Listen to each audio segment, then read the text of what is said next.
Bonjour. On va voir maintenant l'exercice 5 sur les chaînes de Markov. Dans cet exercice, on se donne une particule qui est initialement en A. Et si elle est en A, elle va rester en A avec probabilité 1,5.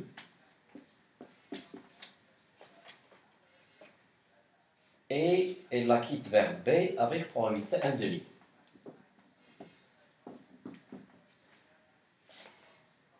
Si elle se trouve en B, elle reste avec probabilité 1 tiers.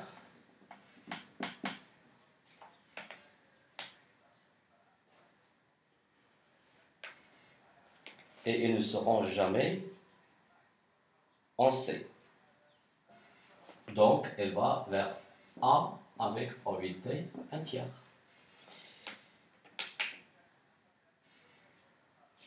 Si elle est en C, elle va rester en C. Donc, avec probabilité 1.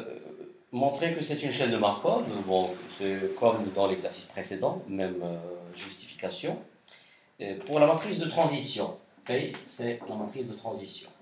Alors, la première ligne, c'est les transitions à partir de l'état A. De A vers A, c'est 1,5. De A vers B, c'est 1,5. De A vers C, c'est 0. Deuxième ligne, c'est les transitions à partir de B. De B vers A, c'est 1 tiers. De B vers B, c'est... Alors, elle reste avec probabilité 1 tiers. Elle ne va jamais dans C, donc elle revient vers B avec probabilité 2 tiers. Comme ça, la somme fait 1. Donc là, ça fait 2 tiers. Et c'est 0 pour la probabilité d'aller de B vers C. Et pour C, c'est 0, 0, 1. Donc on obtient cette matrice de transition. Alors maintenant, on demande de calculer la probabilité de xn égale à C. Alors on va recopier la matrice de transition ici. P égale 1,5, 1,5, 0. 2 tiers, 1 tiers, 0, 0, 0, 1. Donc, pour calculer cette probabilité, on va utiliser la relation UN si UN est la distribution à l'instant n, on sait bien que UN égale U0 multiplié par P absence n. Et U0, il est déterminé par les conditions initiales. La particule se trouve initialement en A, donc U0 c'est 1, 0, 0. Alors, donc tu reviens à calculer les puissances nième de P. Pour calculer P absence n, bon, on sait bien qu'il y a deux méthodes classiques. La première, c'est l'utilisation de la division euclidienne par le polynôme caractéristique. La deuxième consiste à diagonaliser ou bien réduire la matrice P. On va opter maintenant pour la deuxième méthode. Alors, on va diagonaliser ou bien réduire la matrice P. Donc, pour cela, on commence par calculer le polynôme caractéristique de P. C'est 1,5 moins x, 2 tiers, 0, 1,5, 1 tiers, moins x, 0, 0, 0, 1 moins x.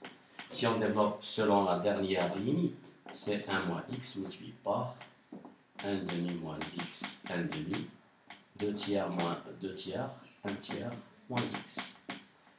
Si on rajoute à la première ligne la deuxième, donc on obtient 1 moins x. Ici, 1 moins x, 1 moins x. Et là, c'est 1,5, 1 tiers, moins x. Donc ça fait 1 moins x au carré. On factorise 1 moins x qui est là. Et donc on obtient 1 tiers moins x moins 1,5. 1 tiers moins 1,5, c'est moins 1 sixième. Donc, ça fait moins x plus 1 sixième, x moins 1 au carré. Donc, les valeurs propres de cette matrice sont moins 1 sixième, qui est valeur propre simple, et 1 qui est valeur propre double. On va chercher les vecteurs propres associés à ces valeurs propres. Donc, pour trouver le vecteur propre associé à moins 1 sixième, donc on va résoudre P fois x, y, z égale moins 1 sixième multiplié par x, y, z. C'est équivalent à... Bon, on va résoudre le système.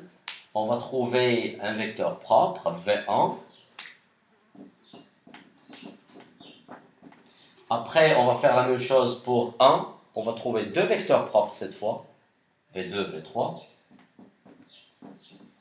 Et à partir de là, on va trouver la matrice de passage Q, qui est formée de vecteurs propres. Donc, les coordonnées de V1, V2, V3, on va les mettre ici. Et après, la matrice P, c'est Q multiplié par D, Q moins 1. Avec D, c'est la matrice diagonale, moins 1 sixième, 1, 1. Donc, P à la puissance n, c'est Q, D à la puissance n, Q moins 1.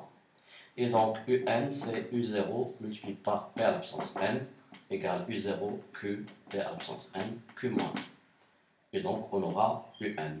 Et après, donc, UN, c'est la probabilité de xn égale à A, probabilité de xn égale à B, probabilité de xn égale à C.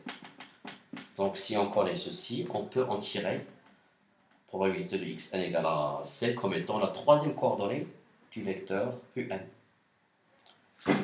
Voilà.